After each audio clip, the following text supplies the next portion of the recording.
Bueno, como les decía, vamos a presentar esta, esta segunda, esta segunda mesa, que sería la primera mesa real del Congreso, ¿no? Porque la primera estuvimos con la presentación del libro y bueno, como les decía recién, siguiendo un poco una tradición coreana, ahí veo que siguen entrando. Vamos a empezar con una excesiva puntualidad, ¿no? Ustedes sabrán bien que en Corea, si uno está citado 1 hora, es porque van a empezar unos minutos antes. Eh, bueno, en esta segunda mesa sobre política internacional, el Congreso vamos a estar viendo distintos temas vinculados a Corea del Norte, es decir, que de alguna manera tienen como objeto empírico a Corea del Norte desde distintas perspectivas. Y en esta primera mesa sobre política internacional vamos a estar discutiendo temas bastante distintos y como les decía al inicio, la idea es que vamos a ir en orden, 15 minutos a cada presentador, ahí voy a ponerme estricta, todos los presentadores pueden compartir pantalla, etcétera, así que en eso no se haga ningún problema. Y vamos a estar viendo desde, como verán, desde las relaciones China-Argentina, las relaciones China-Argentina, las relaciones entre Corea del Norte y China, México, Corea del Norte, la diplomacia cultural norcoreana, el tema de los desertores, que es un gran tema, y justo ahora que estuvimos presentando el libro sobre infierno en Norcorea, creo que va a quedar más que articulado, ¿no? Estas otras experiencias que tienen que ver con los relatos de desertores, que también está cambiando mucho cómo pensamos a Corea del Norte, qué sabemos sobre Corea del Norte en la actualidad. Así que, en primer lugar, le quería agradecer a todos los expositores que vamos a tener a lo largo del día de hoy. Voy a sacar la presentación para poder introducir la primer ponencia. Y la primera ponencia va a estar a cargo de Eduardo García Granado, que es politólogo por la UNED y está realizando su maestría en Relaciones Internacionales en la Universidad Nacional de San Martín. Así que bueno, si entiendo bien, es un español que está con nosotros en Argentina. Y el trabajo que va a presentar, por los puestos, bueno, son temas vinculados a Corea del Norte que él viene trabajando en el marco de su maestría, y es el vínculo histórico entre Corea del Norte y el imperialismo estadounidense. Y ahí, con mucha puntualidad, le doy la palabra a Eduardo García para que empiece con esta primer ponencia. 15 minutos, todas las preguntas las hacemos al final, ¿sí? De todas maneras, quienes quieran ir dejando preguntas en el chat, lo pueden hacer y después yo las voy a recuperar para preguntárselo directamente a los expositores. Eduardo.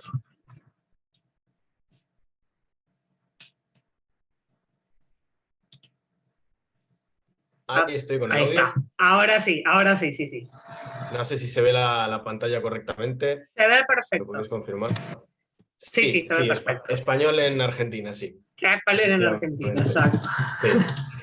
Bueno, sí, como ha comentado María Pilar, esta investigación, digamos, vengo pensando los vínculos entre el imperialismo estadounidense y Corea del Norte en el marco de la tesis de maestría que estoy ahora diseñando para la maestría de Relaciones Internacionales de la UNSAM, en la que estoy tratando de pensar los vínculos en realidad pienso más los vínculos entre Corea del Sur y Estados Unidos en el marco del conflicto intercoreano, ¿no? Pero evidentemente he tocado también el elemento de Corea del Norte porque es totalmente pertinente con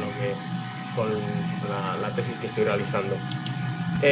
Una serie de consideraciones previas, voy a intentar ir ceñido a los 15 minutos, voy a tratar de lograrlo, voy a intentar exponer todo de manera breve, pero tengo que hacer una serie de consideraciones previas que considero que son importantes para que se comprenda bien lo que pretendo exponer, ¿no? En primer lugar, es que mi manera de pensar en el conflicto intercoreano y las relaciones intercoreanas es insertándolos en el marco de un proceso más general, de un proceso que recupera las perspectivas y los pensamientos sobre el imperialismo y que considera al imperialismo como uno de los grandes rectores del régimen de ordenación internacional, ¿no? Además, destacar conveniencia de pensar Corea del Norte, la vigencia del conflicto intercoreano. Hemos visto recientemente el intercambio de misiles, de movimientos militares que ponen otra vez a la península coreana en el foco de las relaciones internacionales, que cada tanto tiempo eso se reanuda, ¿no? Es como el Día de la Marmota, cada cierto tiempo vuelve a suceder intercambio de misiles, intercambio de declaraciones, lo cual evidencia justamente la pertinencia de pensar el conflicto intercoreano, pensar los actores del conflicto intercoreano y pensar las relaciones entre los actores del conflicto intercoreano. Otro aspecto importante con el que quiero dejar claro antes de comenzar es que en mi mirada sobre la península coreana trato siempre de subjetivizar a Corea del Norte más que objetivizarla. Es decir, tratar de salirme de esta lógica, sobre todo que es la más habitual en los medios de comunicación, dentro de la cual se piensa a Corea del Norte como un otro del que hay que defendernos, al que hay que comprender desde fuera, sobre el cual hay que reaccionar. Y me parece que es más interesante pensar a Corea del Norte como un sujeto de la política internacional, con dinámicas propias, con pensamientos propios, con objetivos propios y con una historia particular, ¿no?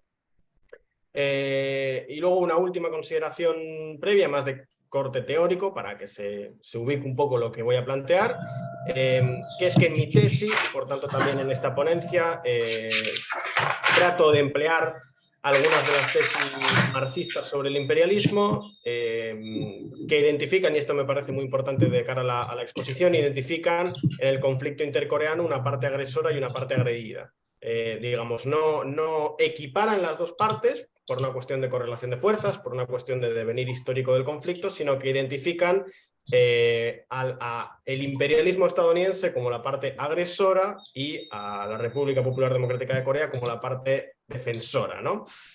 Y sobre todo, la última consideración, que esta mirada desde las tesis del imperialismo que identifica estas dos partes de manera clara, es independiente de la consideración particular o la mirada particular que desde mi punto de vista pueda tener sobre las dinámicas políticas de Corea del Norte, ¿no? Como que son dos elementos aislados. Entonces, ya entrando en la ponencia como tal, pensar las relaciones entre el imperialismo estadounidense en Corea del Norte y en concreto en toda la península de Corea exige echar la mirada hacia atrás durante un momento, ¿no?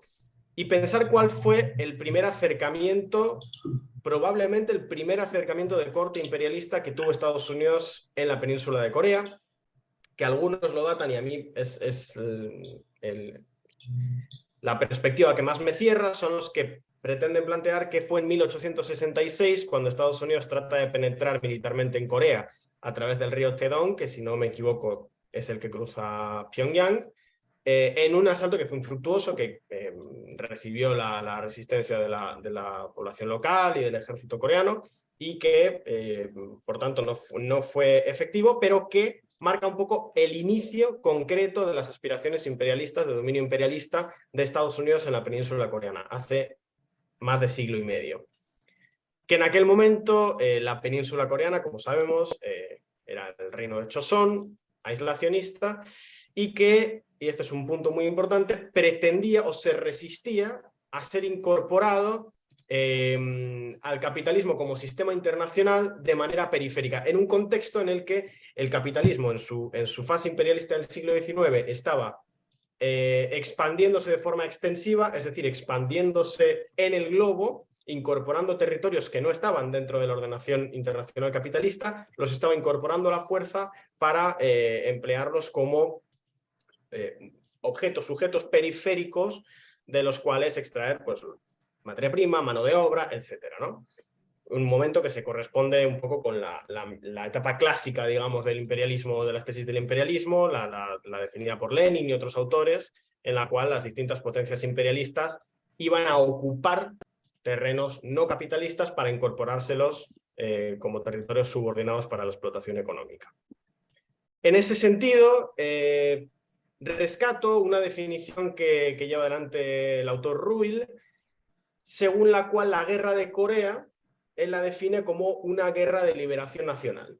Esto es una cosa muy de la tradición marxista, el concepto de guerra de liberación nacional, la equipara a otras guerras como la de Vietnam, aunque también podríamos pensar en en alguna otra como la argelina, por ejemplo, según la cual, dice él estrictamente, fueron guerras de liberación nacional dirigidas por comunistas indígenas que habían luchado previamente contra la ocupación japonesa.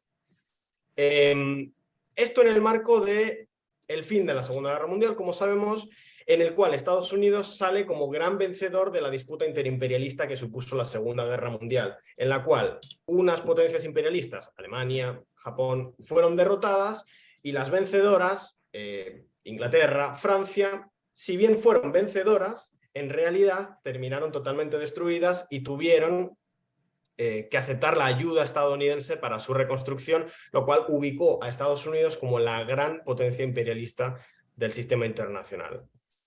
Entonces, dando por bueno esto, hay que hacer una gran definición de qué es el imperialismo hoy. Aquí hay evidentemente varias definiciones.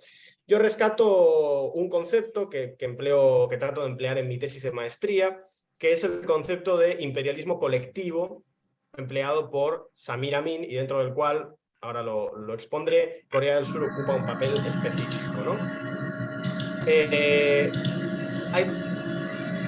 Pongo varias obras que me parecen importantes para comprender el imperialismo y, por tanto, para comprender cómo se posiciona Corea en el mundo. Evidentemente, la obra clásica de las tesis del imperialismo, la obra de Lenin del imperialismo, fase superior del capitalismo, como obra desde la cual se parte, y luego una serie de obras que actualizan el pensamiento sobre el imperialismo. Estoy pensando en varias obras de Samir Amin, alguna obra de Claudio Katz. No sé si hay un ruido, puede ser. ¿Soy yo? Yo no escucho nada, te escucho súper bien, no sé el resto. Hay mucho ruido, dice. Ahí parece que sí, ahí me parece que sí. Bueno, en cualquier caso, el imperialismo hoy sería, rescato varias definiciones, ¿no? Una política de dominación, este es un término que rescato de Claudio Katz, que exige a nivel externo despliegues militares, presiones diplomáticas, chantajes económicos y sojuzgamientos culturales. Esos 4 elementos, ¿no? Serían los que definirían la praxis imperialista en nuestros días.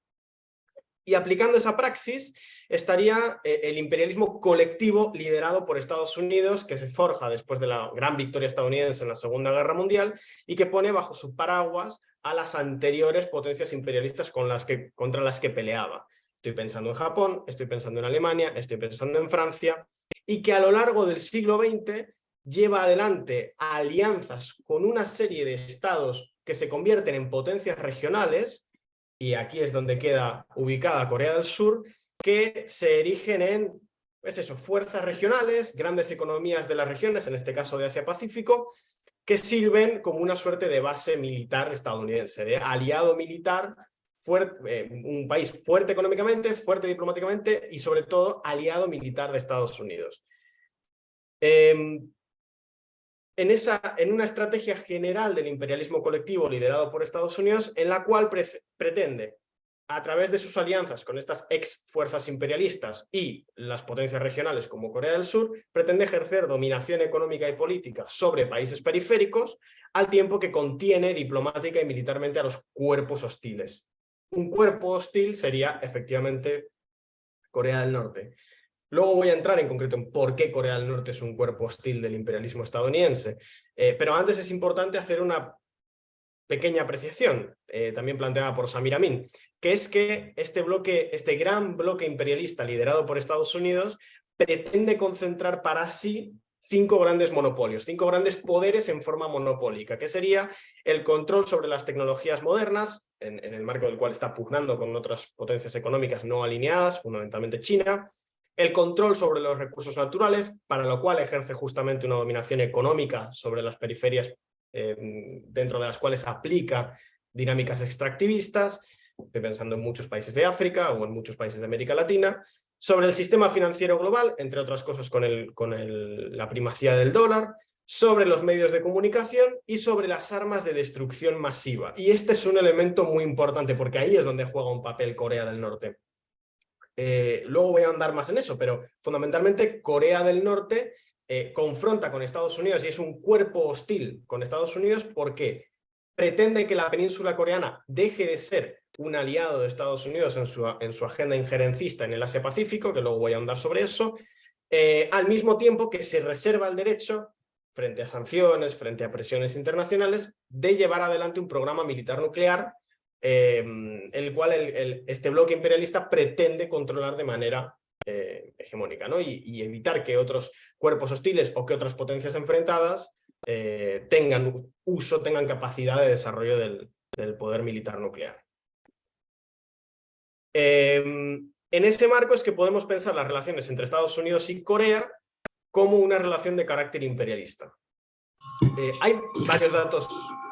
Mi función es marcar el tiempo, así que 5 minutos más. 5 minutos, ¿verdad? Creo que estás bien igual. Creo que me da tiempo, sí. Si no, meto un turbo y llevo de sobra. Bueno, hay varios datos importantes, ¿no? Un dato histórico, que es que ningún mandatario surcoreano firma el armisticio en 1953. Si no me equivoco, es firmado por representantes de Corea del Norte, representantes de Estados Unidos y representantes del gobierno de China. Pero no hay representantes directos de una fuerza política autóctonamente surcoreana que firmen ese armisticio. Hay una reflexión que lleva adelante Cummings y que es recogida por Giovanni Arrighi en su obra Adam Smith en Pekín, en la que habla de una serie de estados, Japón, Taiwán, Filipinas y Corea del Sur, que él dice se convirtieron en estados semisoberanos penetrados profundamente por las estructuras militares estadounidenses e incapaces de mantener una política exterior o iniciativas de defensa independiente. Dando por buena esta definición de Corea del Sur como una especie de subordinado militar a Estados Unidos, y entendiendo que el marco en el que estas relaciones intercoreanas en el día de hoy suceden es en el de un giro de Estados Unidos hacia Asia-Pacífico, que observamos en la intensificación de su política injerencista en Taiwán, en la intensificación de su disputa comercial con China, en el cierre de filas y el arrejuntamiento que está haciendo tratando, por ejemplo, de mejorar las relaciones entre Japón y Corea del Sur, es en este marco en el que se da la respuesta de Corea del Norte, que evidentemente viene dándose desde antes incluso de la guerra de Corea, que vienen los teóricos norcoreanos y los líderes norcoreanos pensando el imperialismo estadounidense, pero que continúa en el día de hoy en este nuevo marco de giro del imperialismo colectivo bajo liderazgo estadounidense hacia el Asia-Pacífico.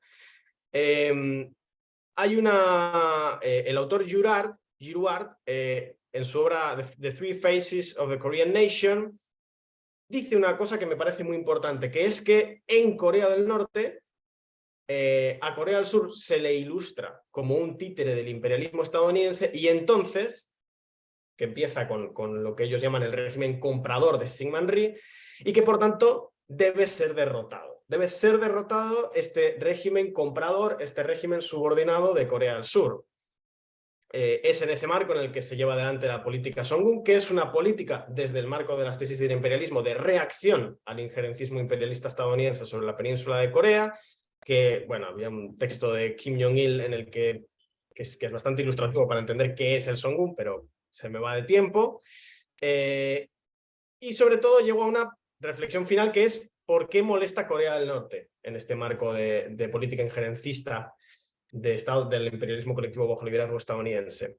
Bueno, por varias cuestiones, pero fundamentalmente por dos. Como he dicho antes, porque desafía la voluntad del poder monopólico sobre las armas de destrucción masiva que pretende tener este imperialismo colectivo bajo liderazgo estadounidense. Es por eso las sanciones, es por eso el mayor aislacionismo, es por eso las distintas presiones diplomáticas, presiones económicas que se realizan sobre Corea del Norte, y sobre todo es un escollo en el intento de acercar a China. Como digo, Estados Unidos está llevando a cabo un giro hacia el Asia-Pacífico que se fundamenta en la disputa con China, en la que al cual pretende presionar mediante la disputa comercial, mediante la injerencia en Taiwán, mediante la forja de alianzas, de la mejora de alianzas con actores como Japón o Corea del Sur, pero también con un mayor vínculo con, por ejemplo, las islas del Pacífico, que estamos viendo en estos últimos meses.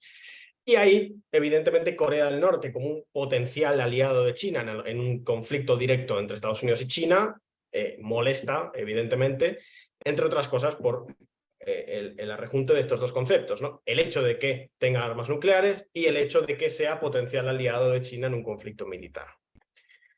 Y ya llegando a las conclusiones de este rápido repaso de las condiciones que vinculan a Corea del Norte con Estados Unidos como una fuerza injerencista imperialista, se desprenden, creo yo, tres grandes conclusiones.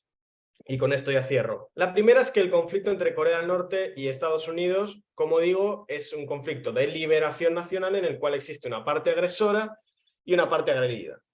En segundo lugar, y esto me parece que es muy importante, es que cuando uno estudia los escritos y las acciones, y creo que además en varias mesas se van a tocar estos temas, atendiendo a los escritos y las acciones del gobierno norcoreano, la desnuclearización de la península parece que no se va a llevar a cabo mientras Estados Unidos conserve un fuerte vínculo con Corea del Sur, conserve tropas en Corea del Sur, conserve intereses injerencistas en la región.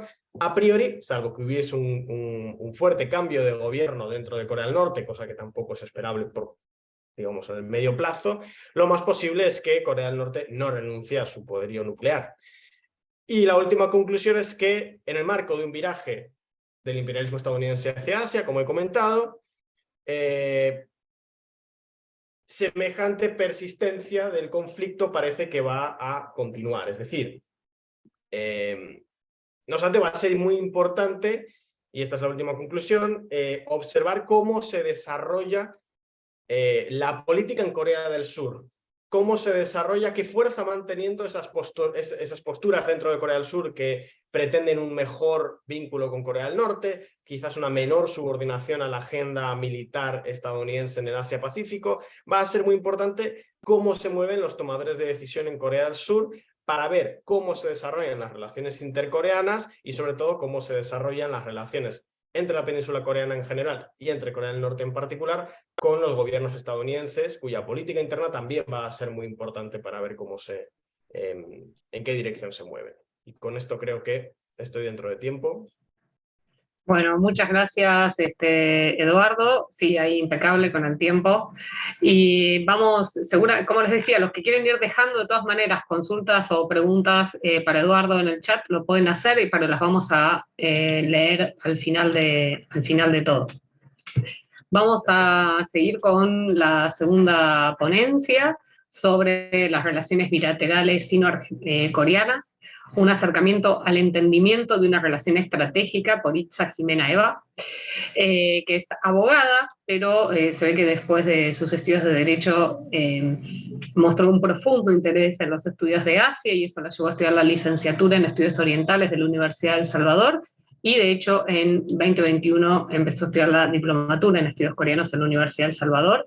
Así que, bueno, Jimena, te cedo la palabra. Lo mismo, voy a estar estricta contando los 15 minutos.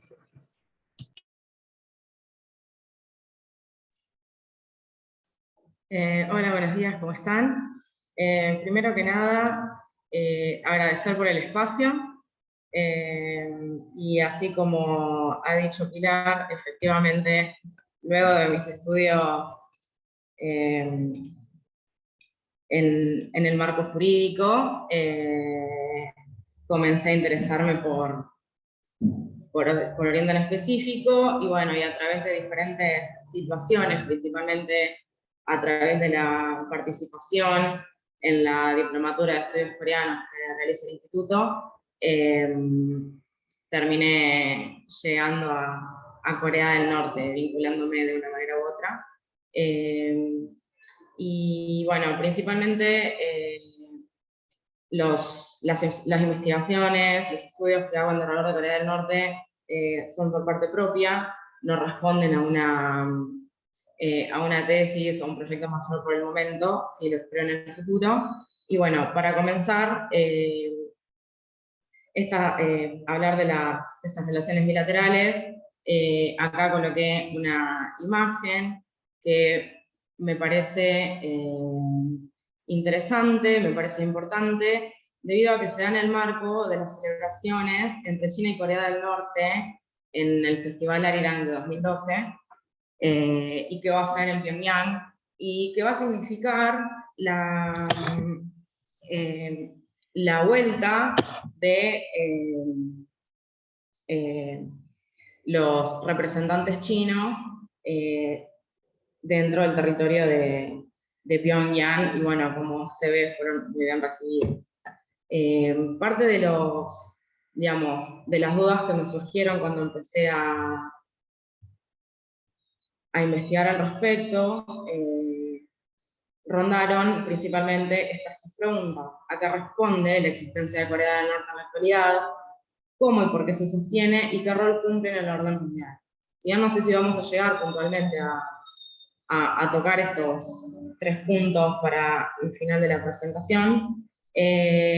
Sí, me parecieron importantes ponerlas como partida, porque me parece interesante, considero que cumple un rol geopolítico muy importante y de que no existe solo porque sí, sino que responde a un montón de factores histórico-políticos y económicos que se fueron dando. Las relaciones entre China y Corea del Norte, entonces, responden a estos 3 factores puntuales que acabo de nombrar, y va a iniciar, en principio, en la época de los imperios. ¿Por qué remarco esto? Porque generalmente cuando se habla de las relaciones sino-norcoreanas, empezamos a hablar de las mismas a partir del momento de la Guerra de Corea, que sí, por supuesto, va a tener una gran relevancia a partir de ese momento. Existía previamente una relación en lo que fue la península todavía unificada, la península de Corea todavía unificada, y China. Esta relación no era menor, cumplía una significación muy grande a partir de la historia, y donde China podía ver a Corea del Sur como su hermano pequeño. Era en ese momento un reino tributario y conformaba parte de lo que era el Tanxia, o todo lo que es todo lo que estaba debajo del cielo, que, bueno, es la filosofía china, todo lo que protege y está China, y por consiguiente quedaba debajo de Tianqi, que es el hijo del cielo, quiere decir el emperador de ese momento. Fue el reino tributario por excelencia en la época de la dinastía Qin, y se consideró asimismo también Corea, o la península coreana en este caso, el pequeño país que sirve al grande, en este caso a China. Y como una curiosidad, coloqué estas imágenes que creo que las ven en el mismo orden que yo. Del lado izquierdo podemos ver la puerta de Yeonmunmun, que es la entrada de los emisarios chinos en ese momento, que para la independencia de Corea, cuando se buscaba independizar, se la tiró abajo y se construyó Yeonmunmun, que es la gran puerta del oeste, o también se la conoce como la puerta de liberación. En este espacio es donde se daban las reuniones de los emisarios chinos de la dinastía Qin, y bueno, y se llevaban adelante el cobro de los tributos y las diferentes situaciones. Luego de esto vamos a pasar directamente sí, a la Guerra de Corea, que se va a dar entre 1950 y 1953. Todos deben saber que fue una época de la historia álgida y bastante difícil. Se dieron muchos sucesos que a día de hoy todavía subsisten en el marco de las relaciones internacionales, de los conflictos geopolíticos, y en este sentido la Guerra de Corea no va a ser menos. ¿Por qué hablamos de que en este momento se van a fortalecer las relaciones? Cuando se da la intervención, cuando sucede este conflicto bélico, China se va a ver obligada a intervenir en este momento, porque los conflictos están suscitados cercanos a la frontera. Además, ellos, en ese momento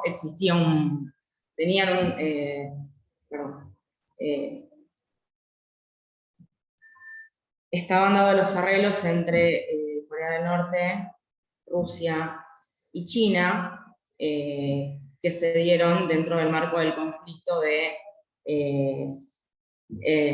Rusia-Estados Unidos.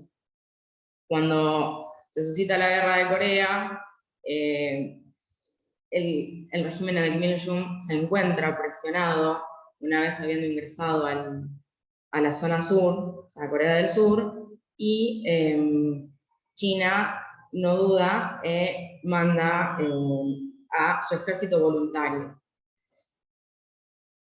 Es relevante el hecho de que haya sido un ejército voluntario por las características militares chinas. Estas operaciones, dentro de las operaciones que se van a ir dando, el ejército voluntario va a estar a cargo de las operaciones militares de los ferrocarriles. Se van a mantener la presencia de las tropas chinas en el norte hasta 1958, y durante toda la época de posguerra, algo que va a incluso sumar relevancia, es que se van a proporcionar cantidades grandes en lo que va a ser, digamos, en términos de mano de obra y dinero para la reconstrucción. Y de hecho la mano de obra es gratuita. Otro rol importante que va a cumplir China en este momento es que va a ayudar a que se dé el armisticio, la firma del armisticio de Panmunjom en 1953.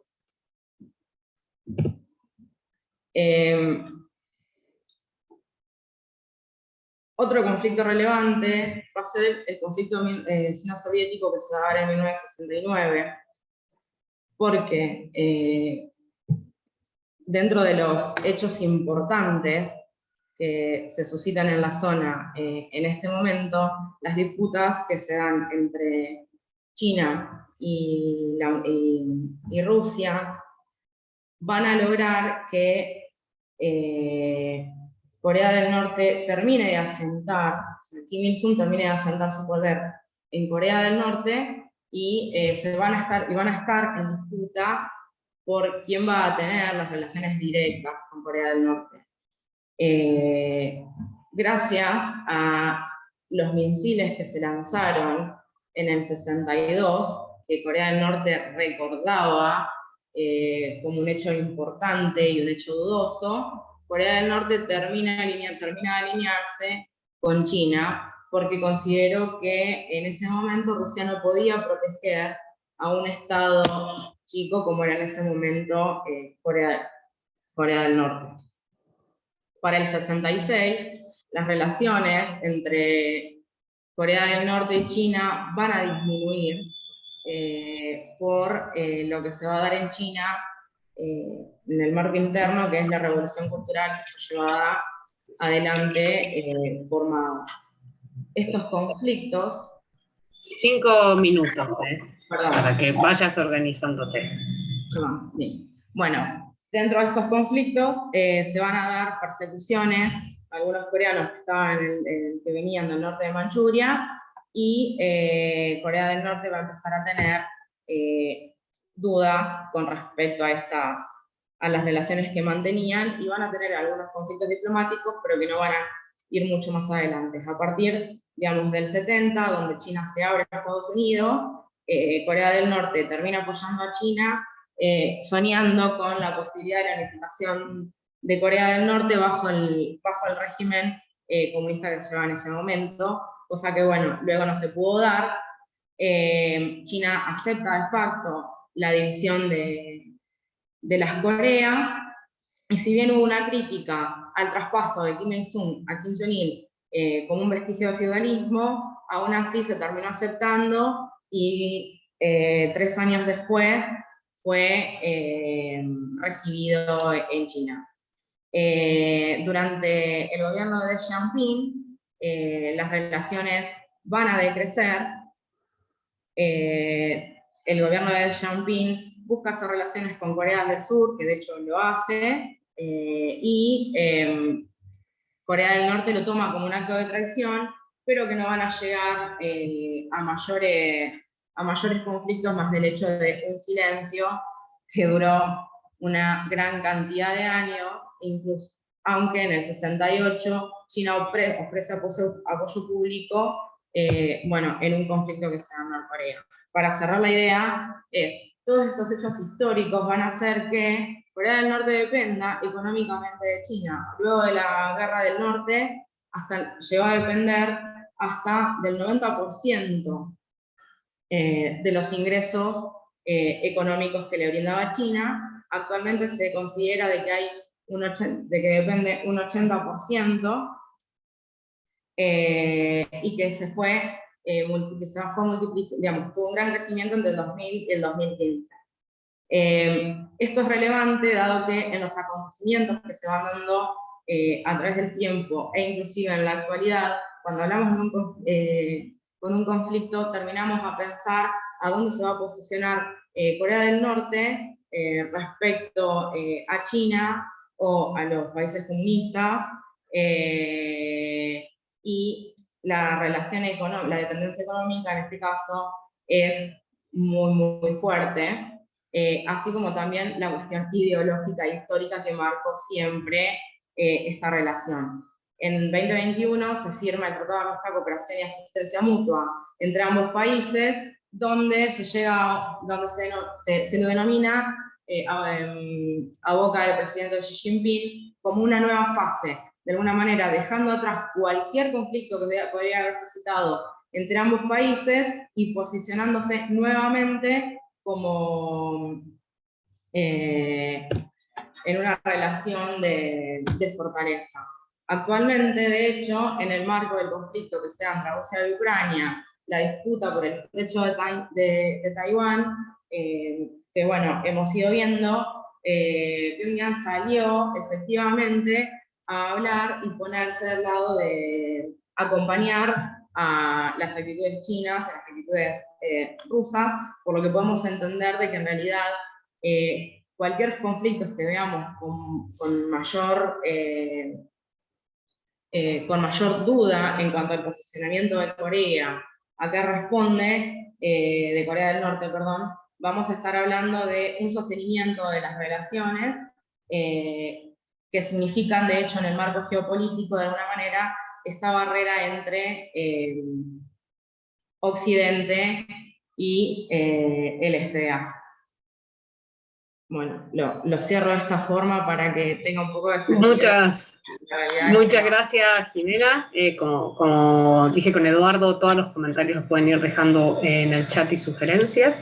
Y vamos a dar lugar a la tercera exposición de esta mesa, denominada Una mirada entre México y Corea del Norte, una relación desconocida. Bueno, creo que sí, ya anticipo por lo menos que por lo menos en esta parte del mundo no es una relación tan conocida, a pesar de que sabemos que hay vínculos formales con Corea del Norte, que va a estar a cargo de María Trinidad López Saldívar y Edith Yasmín Montes Inc. Edith Yasmín es licenciada en Relaciones Internacionales por la Facultad de Ciencias Políticas y Sociales del UNAM. Egresó también de la maestría en Administración Pública de la Universidad de Anáhuac, México, con especialidad en Política y Gestión Pública, y muy importante, integra en la actualidad, es miembro del Círculo Mexicano de Estudios Coreanos y del Grupo de Estudios sobre Eurasia. De hecho, ya he tenido el gusto de trabajar en otras actividades junto a Edith, a Yasmín, gracias al Círculo Mexicano de Estudios Coreanos. Y María Trinidad López Saldívar es egresada de la Escuela Nacional de Antropología e Historia del ENAC, en la licenciatura en Historia, y viene trabajando también sobre temas vinculados con Asia y se ha especializado en particular en México y las relaciones con la República Democrática de Corea, que justamente es el tema que van a presentar. Le cedo la palabra a ambas. Y bueno, también voy a estar ahí controlando el tiempo, 5 minutos antes de que se acaben los 15 minutos, les voy a avisar.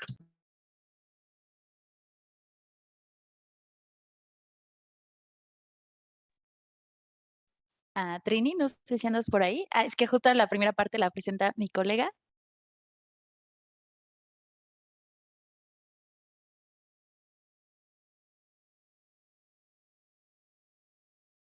Ya, es que no me dejaba. Ok, perfecto, ya estás ahí. Ya quedó. Buenos días, gracias por darnos la oportunidad de participar en este primer congreso de estudios norcoreanos. Y como ya lo decía, nuestra investigación se llama Una mirada entre México y Corea del Norte, una relación desconocida. Y vamos a empezar con los antecedentes históricos a partir de unos oficios del Archivo Histórico Genaro Estrado de la Secretaría de Relaciones Exteriores que yo he investigado. Y empezamos en el año de 1967, que la Embajada de Corea del Norte, que estaba establecida en Cuba, en La Habana, envía una circular a la Secretaría de Relaciones en México para informar sobre la reelección de Kim Il-sung como primer ministro del Consejo del Ministro de la República Popular Democrática Coreana. Esto fue el 18 de diciembre. Y desde ahí ya no hay respuesta de nada del gobierno de México.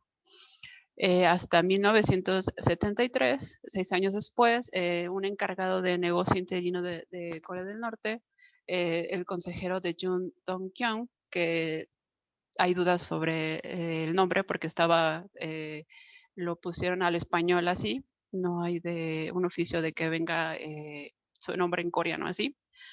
Solicitó un encuentro con el embajador Navarrete para un permiso de una delegación de amistad norcoreana para poder ingresar a México. La siguiente, Edith, por favor.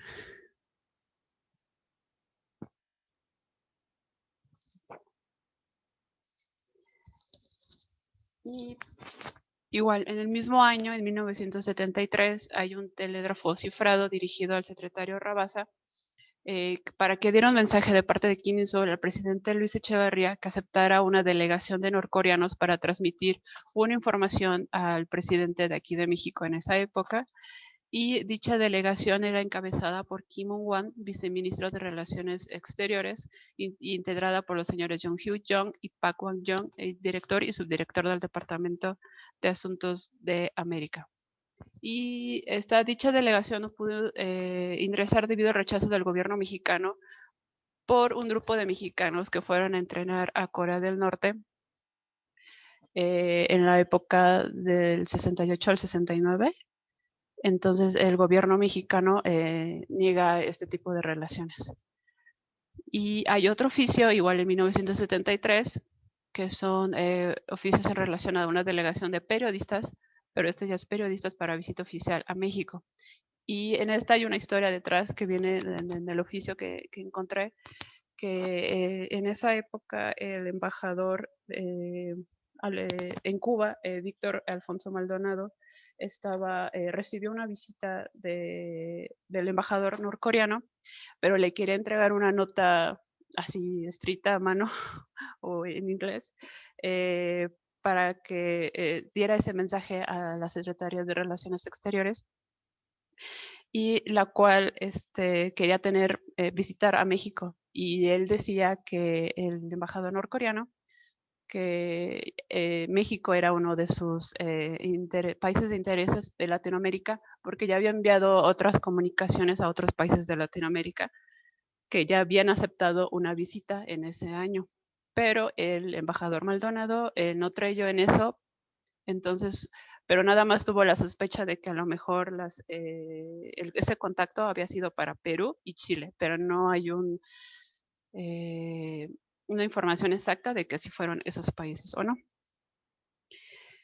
Y aquí voy a hacer un paréntesis para hablar sobre los antecedentes históricos de Corea del Norte y México, para hablar sobre el movimiento de acción revolucionaria, que fue un movimiento de estudiantes en América Latina, pero bueno, en respuesta como de movimiento de estudiantes en América Latina, pero el movimiento de acción revolucionaria fue un grupo aquí en México de estudiantes, y mayormente estudiantes, de respuesta para el gobierno. De hecho, este movimiento de acción revolucionaria se creó en 1966 aquí en México, pero para el contacto con Corea del Norte tuvo en finales de 1968 y principios de 1969. Y como ya sabemos, en América Latina, pues era como respuesta a las deficiencias del gobierno, pues tenemos todos estos países como está en la presentación, ¿no? Honduras, Nicaragua, Guatemala, Perú, Colombia, Venezuela, República Dominicana y obviamente Cuba, que todos sabemos que en 1959 pues fue como el parteaguas, ¿no? Y toda la información acerca de este movimiento es de un libro que es de las profundidades del mar. El oro no llegó de Moscú. Es de Fernando Pinedo Ochoa, que es un autor mexicano. Y este libro es del 2003. Y él abarca estos 7 puntos principales del mar, porque antes eran 14, pero cuando tuvieron una redada policíaca, rompieron todos esos documentos y, y nada más pudieron acordar de 7, porque él entrevistó para este libro a todos sus excompañeros, pero nada más se pudieron acordar de 7. Entonces, como dice, las fuerzas productivas del país, dado el producto de desarrollo alcanzado, permiten el proceso de transformación de su estructura económica. 2. La organización necesaria para el cambio revolucionario de ser político o militar. 3. El carácter de la nueva revolución será democrático popular por su forma y socialista por su contenido. En esta participación la clase obrera y los campesinos y parte de la burguesía antiimperialista. La expresión de la lucha armada es la guerra de guerrillas, tanto rural como urbana. La dirección política militar será colectiva y se concentrará no únicamente, pero sí mayoritariamente en el campo por razones de seguridad. 6. La acción armada y otras actividades colaterales engendrarán las condiciones subjetivas, la conciencia y nucleará al pueblo a trabajar en torno de su vanguardia. Y 7. El criterio de unidad entre los revolucionarios es primordial. En este sentido, el MAR puede coordinarse o fusionarse con otra u otras organizaciones de menor o mayor consolidación y avance.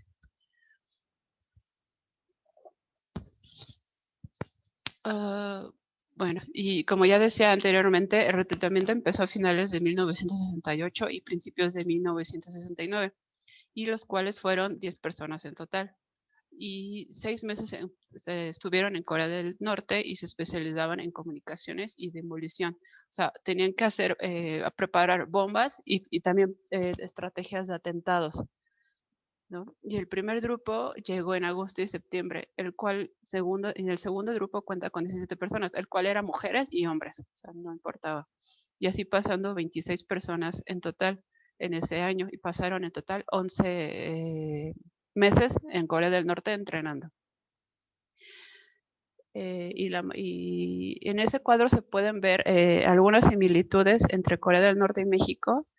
En Corea estaba el Partido del Trabajo de Corea, y aquí estaban, bueno, varios grupos guerrillas, campesinos y estudiantes. En Corea, el autor menciona que tenía el pensamiento del poder del pueblo para cimentar el gobierno y aniquilar los aparatos de dominación, y querían implementar un sistema en México en base a la innovación de día a día, que se refiere a aplicar el conocimiento en el día correcto o al aprendizaje que ya se tenía o tiene para llegar a cabo en las operaciones del respeto laboral. Y lo dice su nombre por tener compañerismo, una red de amistad que era común, según el autor, entre su juventud. Y bueno, aquí hay otro paréntesis porque ya está en 1963, hay un oficio de parte del embajador Gustavo Romero Colbeck en relación a un posible intercambio comercial con Corea del Norte. O sea, a pesar de tener este grupo de movimiento revolucionario, ya se tuvo un contacto a pesar de ya saber de este movimiento. Entonces, aquí el embajador quería establecer una relación comercial, pero esta era su opinión personal para tener una estrategia política posterior. O sea, primero tantear el terreno, se podría decir. Los detenidos de la Organización del Mar fueron en 1971 y empezaron las detenciones de integrantes de la organización, y algunos fueron llevados a la prisión de Lecumberri o a otras cárceles de aquí de México, en la que hubo huelgas de hambre y malos tratos por parte de los policías que estaban ahí. Y bueno, como anteriormente ya decía, que se unieron con la Liga de 23 de septiembre, que era un grupo igual de guerrilla aquí muy popular aquí en México. Y se unió, pero aún así la MAR quería actuar con armas contra el gobierno, pero Lucio Cabañas, que era como el líder de la Liga de 23 de septiembre, se negó. Entonces ahí como que rompieron un poco de lazo. Y como hay varios grupos en diferentes estados de México, que mayormente eran del norte y sur de aquí de México. Y varios de sus integrantes del MAR fueron acosados, asesinados, desapariciones forzadas y algunos se tuvieron que ocultar.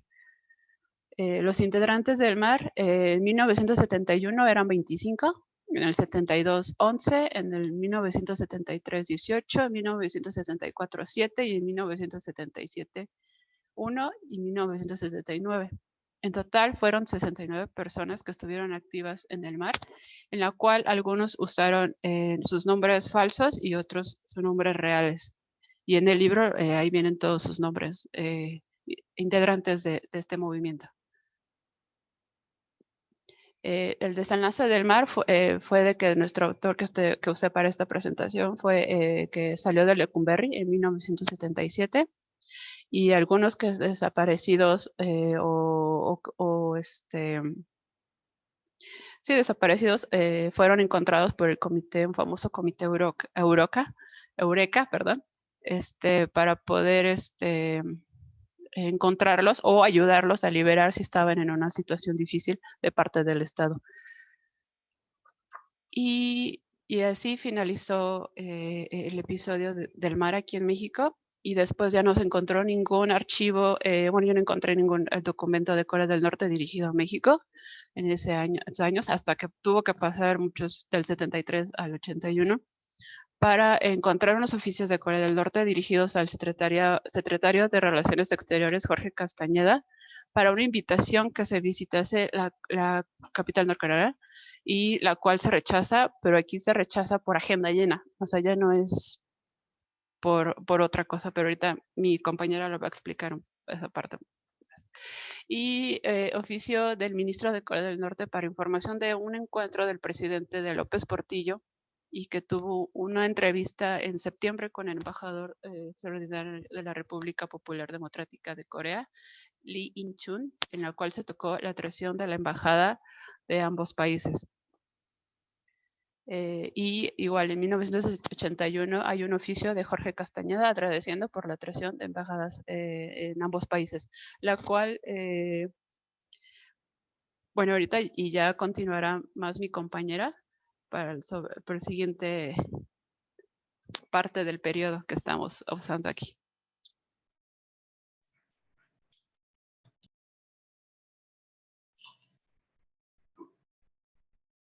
Bueno, ahí si continúan, que tienen 10 minutos.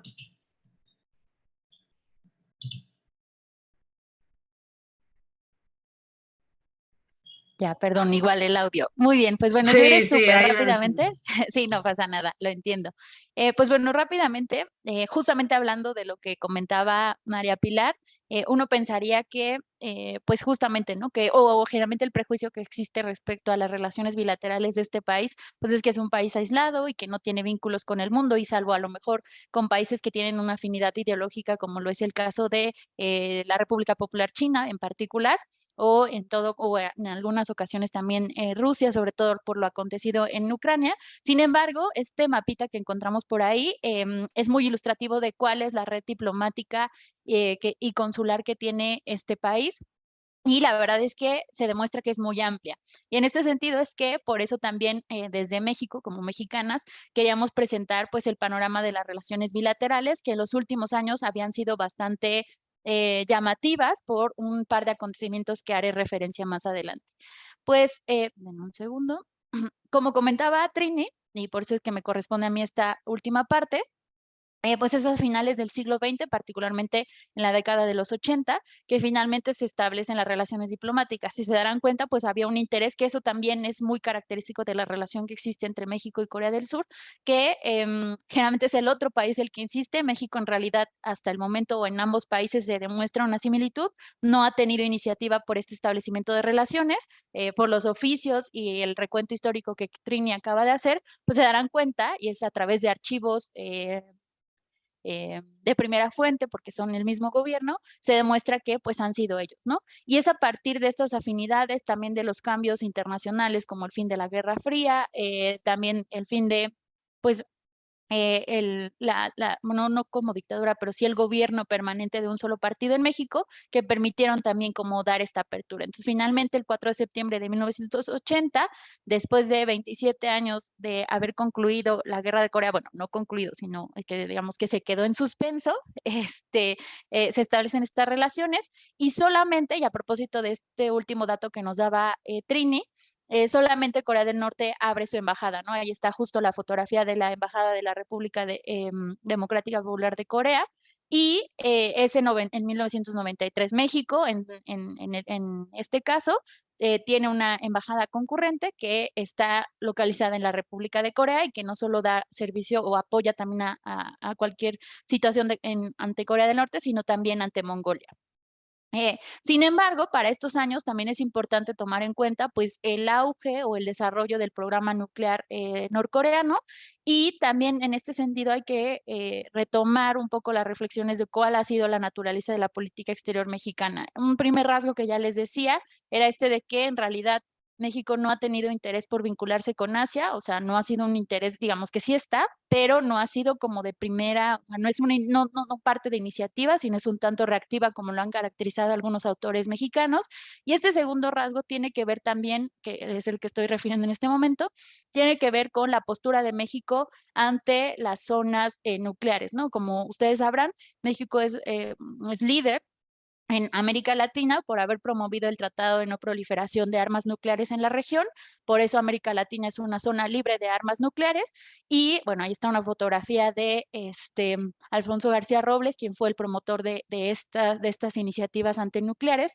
Y en este sentido es importante retomarlo a principios del siglo XXI, cuando inicia el desarrollo, o cuando se desarrolla aún más el programa nuclear norcoreano, pues cuál iba a ser la postura que México iba a tener ante esto, ya que México siempre ha promovido la solución pacífica de controversias como parte de sus principios de política exterior. Y en este sentido, pues es una relación, digamos que ya de por sí es una relación débil, o sea, no es una relación muy fuerte la que tenemos con este país, y por lo tanto, pues obviamente México iba a promover sobre todas las cosas este tipo de agendas, ¿no? Una agenda antinuclear y en torno a la solución pacífica de controversias. Y digamos que en 2003 se llega a un punto muy bajo en las relaciones entre ambos países por la salida de Corea del Norte del Tratado de No Proliferación de Armas Nucleares. Y esto se debe justamente este alejamiento entre México y Corea del Norte, pues se debe en esencia a la política, a la esencia de la política exterior surcoreana, mexicana. Ahora, en este mismo sentido y en el contexto de las sanciones, viene el caso de la retención de este buque, del buque Mudobong, que es un buque que encalla en las costas de Veracruz, que no se sepan, están en el Golfo, en 2014, en 2014, y digamos que se retiene por parte del gobierno mexicano en primera instancia porque se argumenta que hay un daño a los arrecifes, lo cual pues es en términos de impacto ambiental pues es delicado, pero también se dice que se retiene, posteriormente se retiene más tiempo este barco porque se identifica que este barco pertenece a una empresa que está dentro de la lista negra de las sanciones que se implementan. Entonces, el barco nunca fue devuelto a Corea del Norte, la tripulación sí eventualmente fue liberada, pero lo interesante pues es que es un buque, perdón, que si ustedes buscan, pues se denomina incluso como un buque fantasma porque se quedó allá encallado en Veracruz y ya no hizo nada al respecto, pero tiene que ver mucho con este sistema de sanciones porque no se confirma, o sea, tampoco es que a pesar de que pertenecía a esta empresa sancionada, no es que estuviera transportando algo ilegal, todo estaba en orden, no tenía por qué haber procedido esta retención, sin embargo, pues así fue. Y finalmente, o digamos que uno de los acontecimientos más recientes en la relación México-Corea del Norte, que también la ha tensado muchísimo, que la tensó mucho en su momento, fue el nombramiento de persona non grata al embajador de Corea, Kim Hyun-gil, en 2017, y esto tiene que ver con la zozobra que México en ese entonces tenía ante la renegociación del Tratado de Libre Comercio de América del Norte, antes Telecan, ahora Temec, y en la que días antes, en agosto de 2017, hubo un par de declaraciones en las que me parece que Donald Trump o Mike Pence exigieron a los gobiernos de América Latina pronunciarse respecto a la escalada de tensiones o escalada de los ejercicios armamentistas como los que estamos presenciando en este momento. En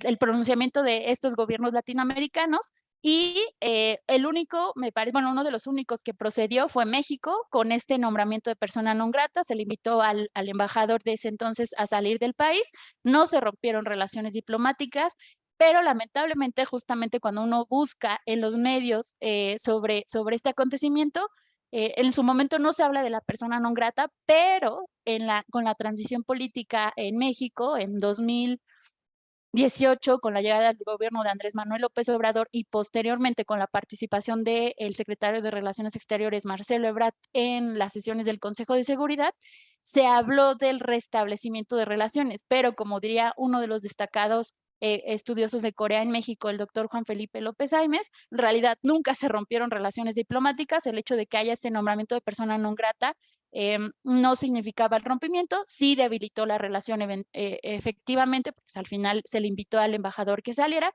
pero no se rompieron las relaciones. Hay varios detalles sobre este fenómeno muy interesantes también, pues que responden a las mismas dinámicas de la política exterior mexicana, pero sí me gustaría, o lo más importante que quería mencionar respecto a este acontecimiento es hacer estas precisiones. Y por ahí también el gobierno de Corea del Norte argumentó en su momento que era una decisión sin fundamento ni jurídico ni moral.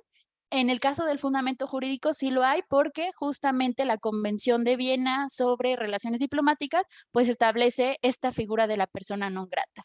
Ahora, como ya lo decía Trini por ahí, estas intenciones también del gobierno de Corea del Norte de tener relaciones comerciales en realidad existen y aquí está el estatus de cómo se desarrollan las relaciones. Es muy interesante ver que México importa más de Corea del Norte que lo que enviamos, principalmente son materias primas, y anteriormente el comercio o las exportaciones de México a Corea del Norte eran sobre todo petróleo, pero pues ustedes saben también que la industria petrolera en México no está en crisis, pero sí está en una suerte de decadencia, y se muestra la balanza comercial entre estos dos países.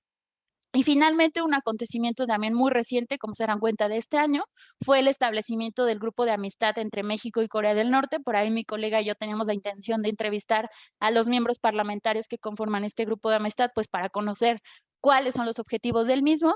Y lo que me gustaría destacar de este acontecimiento es que, así como las relaciones exteriores, cada vez tenemos la presencia de diversos actores, ya no solamente el Estado o las figuras del presidente o del ejecutivo, y en todo caso del secretario de Relaciones Exteriores, quien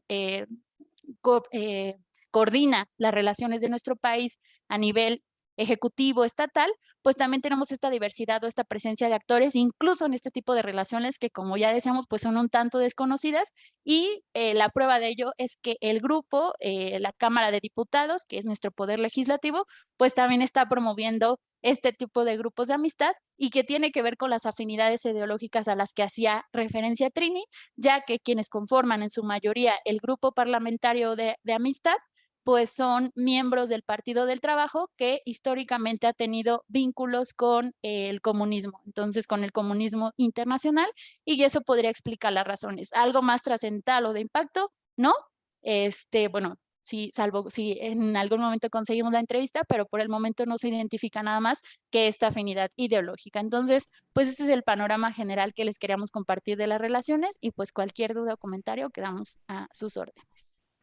Bueno, muchas gracias. Venías hablando tan rápido que dije no le voy a decir que quedan 5 minutos porque no vale la pena. Había entendido muy bien en los tiempos. Y lo mismo que los otros expositores, si quieren ir dejando preguntas lo pueden hacer. Y ahora vamos a pasar a la exposición de María Agustina Alfaro, que se llama Signos de revitalización de la diplomacia cultural norcoreana en América Latina. Ella es licenciada en Relaciones Internacionales por la Universidad de San Andrés, acá en la Argentina, y es miembro del Centro de Estudios Coreanos de la Universidad Nacional de La Plata. Ahí entiendo que ya tenés el micrófono habilitado, Agustina, así que te cedo la palabra, y obviamente voy a estar contando el tiempo, 15 minutos para la presentación. Perfecto, muchas gracias. ¿Se escucha bien? Sí, se escucha perfecto. Perfecto. Bien, entonces, bueno, en este trabajo y forma de introducción, en primer lugar vamos a hablar de forma sencilla, hacer un repaso por cómo se inicia el vínculo de Corea del Norte con los diferentes países de la región, cuál es la situación actual de ese vínculo y por último también dar ejemplos de la diplomacia cultural en la actualidad. Y bueno, primero para comenzar y entender brevemente cuál fue el recorrido que tuvo el régimen norcoreano en la región, voy a mencionar y resaltar el esfuerzo académico que realizó el profesor Eduardo Luciano Tado Hernández, que es fundador del Centro de Estudios Coreanos en México, y bueno, en donde él puede observar, ¿no?, cómo la República Popular Democrática de Corea inicia en los 90 como una diplomacia con aires de cooperación, pero eventualmente esta relación se va desdibujando y dificultando a raíz de bueno, los fenómenos que sucedieron en la historia para esos años. Entonces, en primer lugar, y bueno, considerando también el origen del Estado norcoreano, la intención del régimen desde un principio fue buscar consolidar su legitimidad en la comunidad internacional, como así también lo fue en esos años para Corea del Sur. Y si bien en un primer momento, ¿no?, los primeros países que lo reconocieron fueron países que formaban parte de la Unión Soviética, con el nacimiento de nuevos estados postcoloniales en los años 50 y también con la formación del movimiento de no alineados, varios estados empezaron a sumar su reconocimiento, entre ellos países de África, y también bueno, en los años 60 el primer país de la región, que es el régimen cubano.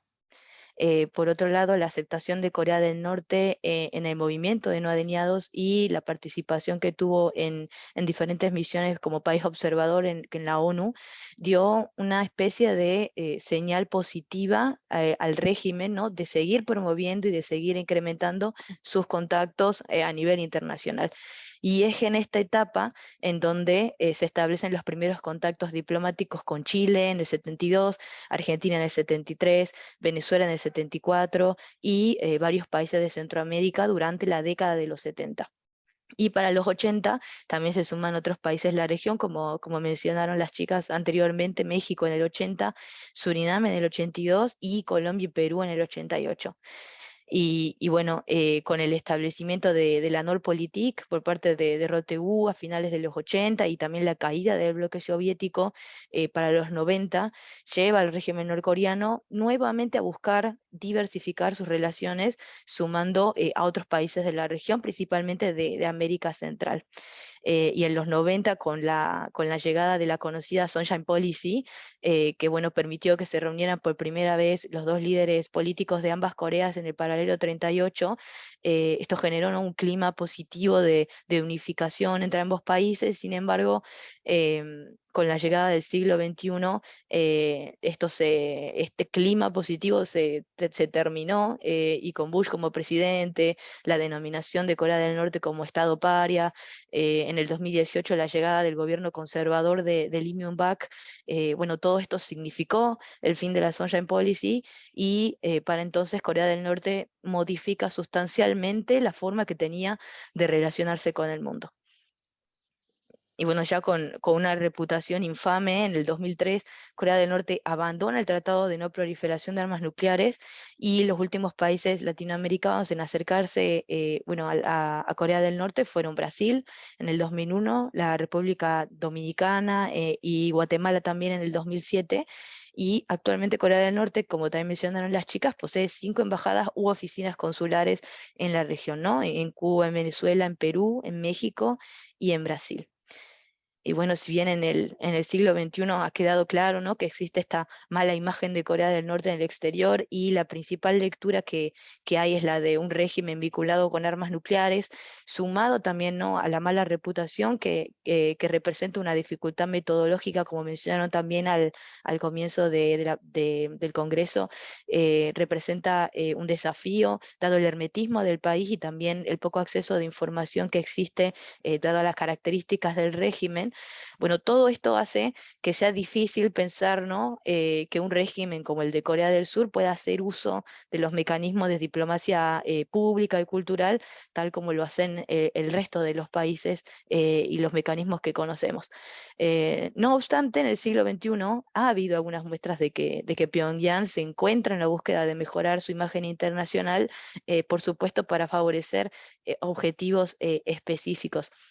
Y en relación a esto, destaco un trabajo de Kat Cardideni que mencionan ejemplos claros, como fue la presentación de la Orquesta Sinfónica Norcoreana junto a la compañía de ópera Sea of Blood o Mar de Sangre en el 2002 en Francia, y una posterior gira en China, también exposiciones de fotografía en los Estados Unidos, intercambios musicales con Noruega, con Alemania, también proyectos cinematográficos con China, y bueno, todos estos ejemplos se presentan como elementos importantes de diplomacia cultural, ¿no? En lo que ambos autores lo enmarcan como una estrategia por parte del régimen norcoreano de desarrollar una estrategia de poder blando.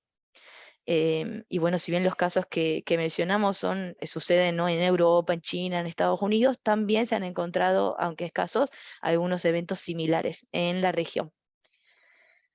Y bueno, para poder clasificarlos, tomé la decisión para simplificar, de dividirlo en tres partes. Por una parte, los países con los que posee cercanía ideológica, por otra parte, los países con los que existe un intercambio comercial y por ende también experiencias de intercambio cultural, y también destacar, ¿no? La importancia del surgimiento de nuevos actores que promueven la diplomacia cultural.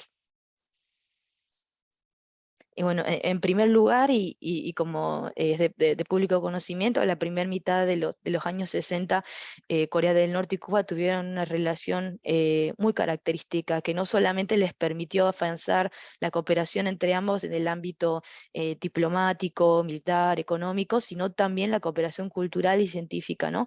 Y hubo intercambios en diversas disciplinas, como fue el ballet, el deporte, como el baloncesto, la música, la poesía, el cine, ¿no? Entre otros ejemplos. Y si bien el vínculo con la llegada, digamos, del siglo XXI empezó a perder dinamismo, me parece interesante destacar la visita del presidente cubano en el 2018 a Corea del Norte, en donde, bueno, la televisión, digamos, estatal norcoreana publicó un video del presidente Díaz-Canel participando de una enorme demostración artística llamada El País Glorioso, ¿no? En donde se puede ver como un despliegue de bailarines norcoreanos que ondeaban tanto banderas de Cuba y de Corea del Norte. Entonces, si bien la relación hoy en día no es tan, no se acerca a nada a lo que fue la primera mitad de los 60, este vínculo histórico, ideológico y también lo que implicó en ese momento en la memoria de ambos países, da lugar a que existan, ¿no? Espacios de cooperación cultural. Y bueno, aunque la percepción en la región respecto de Corea del Norte para muchos, ¿no? Es la de, bueno, una nación desconectada de la modernidad, alejada, aislada, en realidad, y como mencionaron también las chicas, en realidad el intercambio económico con América Latina se encuentra vigente, y los espacios de intercambio también se han hecho presentes. Y bueno, en la pantalla pueden ver diferentes ejemplos de intercambio, en este caso comercial, que realizó o permitió visualizar un estudio realizado por el Observatorio de Complejidad Económica del MIT en el 2015. Y bueno, a raíz de esto también podemos ver otros espacios de intercambio cultural, ¿no? Por un lado, la Feria de las Culturas Amigas en su 7ª edición en la Ciudad de México en el 2015 tuvo la participación de la Embajada de Corea del Norte a través de un stand en donde se destacó por sobre todo los cuadros que tenían bordados con hilos y seda, y también cuadros hechos con concha de nácar y acuarela. Y en esto resalto una publicación que vi en Facebook respecto de esta feria, de una publicación de un asistente muy emocionado de ver al país, ¿no? Y de realmente asombrarse por encontrar un espacio de Corea del Norte, que creo que es lo que nos pasa un poco a todos. Bueno, también otro ejemplo es el del representante español Alejandro Cao de Venus, que él fue elegido como ministro de Relaciones Culturales para Corea del Norte y también fue elegido vocero de la región. Él es español y en el 2014 realizó una visita a Chile en el cual realizó una serie de conferencias junto con el primer secretario del Partido Comunista Chileno y también es muy activo en Twitter, donde cuenta con 90.000 seguidores y también participa en programas de radio y concede entrevistas. Bien, otro ejemplo que para mí es importante mencionar es el caso de la Asociación de la Amistad con Corea, que es una organización que trabaja en conjunto con el Comité para las Relaciones Culturales de Corea del Norte, en donde se encargan, ¿no?, de difundir, de difundir espacios de difusión entre ambos países y también, ¿no?, relacionados con la ideología yuche. Y bueno, en su página web, de acuerdo no a lo que se encarga esta organización, en primer lugar se encarga de controlar el desarrollo de eventos culturales, también se pueden ver ejemplos de promoción del turismo en el lugar, muestra también información acerca de espacios emblemáticos acerca del país y cuenta con una página en español, en portugués, con una cuenta de Twitter para cada país y en particular en la cuenta de Twitter de Brasil cuenta con 27.000 seguidores y bueno, también posee delegaciones en más de 120 países. Y en este caso, como pueden ver en la imagen del final, hay una noticia donde dice, los norcoreanos incluso aislados del mundo ven noticias de Brasil. Entonces hacen este tipo de publicaciones resaltando que bueno, evidentemente existe un vínculo y no es tan aislado como en la mayoría piensa. Y bueno, por último, me parece importante mencionar, ¿no?, un fenómeno muy contemporáneo a nosotros, creo que es el de las redes sociales y bueno, los influencers, como es el caso de, bueno, Kang Nara, que yo considero la influencer de origen norcoreano más conocida en el momento y de la cual despertó también curiosidad y varios estudios. En particular realizó una entrevista con la BBC donde cuenta cuál es como el fenómeno que generó, ¿no?, como su canal de YouTube y lo que implicó también para ella. También por otro lado, hay un canal de YouTube de Liberty North Korea o Link, que es una organización no gubernamental que publica en sus videos, entre otras cosas, contenido no solamente de testimonios de refugiados norcoreanos, no respecto a la cuestión de derechos humanos, sino también asociada a costumbres cotidianas y de la vida y de todos los días de norcoreanos, digamos, en Corea del Sur. En este caso, esta chica habla sobre los hábitos de vestimenta y cómo se sentan las tendencias de moda en Corea del Norte. Y por último, también destacar el papel de los travel influencers, ¿no?, que son, bueno, influencers que se ven atraídos por este hermetismo que tiene Corea del Norte y que deciden emprender viaje y por supuesto contar sus experiencias. Y bueno, yo creo que todo esto, toda esta nueva información y como también argumentan varios investigadores, los espacios digitales que mantienen estos influencers constituyen un tercer espacio en donde la aparición de temas políticos pueden tener también un impacto en el comportamiento político de los seguidores de estos influencers. Y por último, ya para cerrar, también los invito a la mesa de la tarde, en donde también van a hacer un análisis de la presencia norcoreana en YouTube que va a dictar Iván Goldman. Y nada, muchas gracias a todos por el espacio.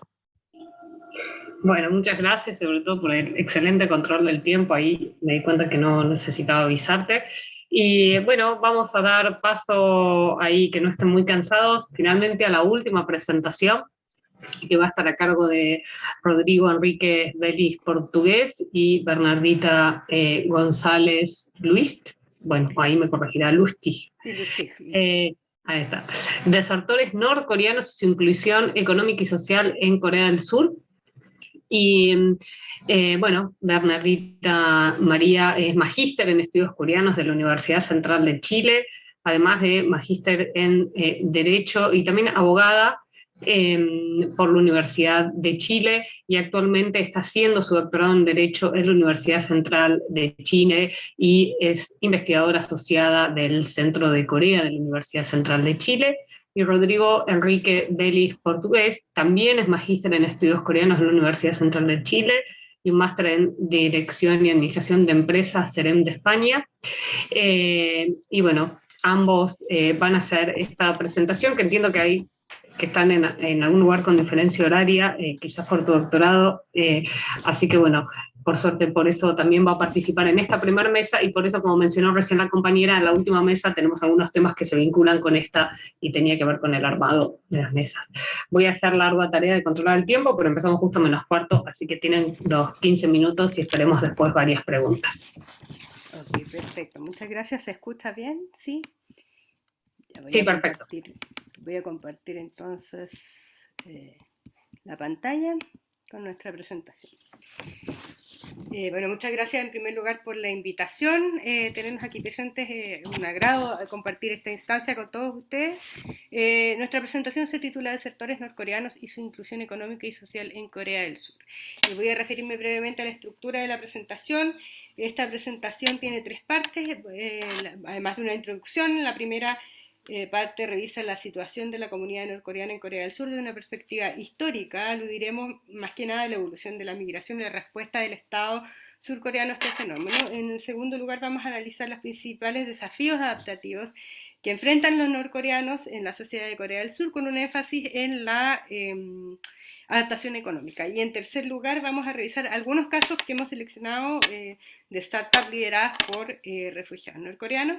Y finalmente terminaremos con una sección de conclusiones.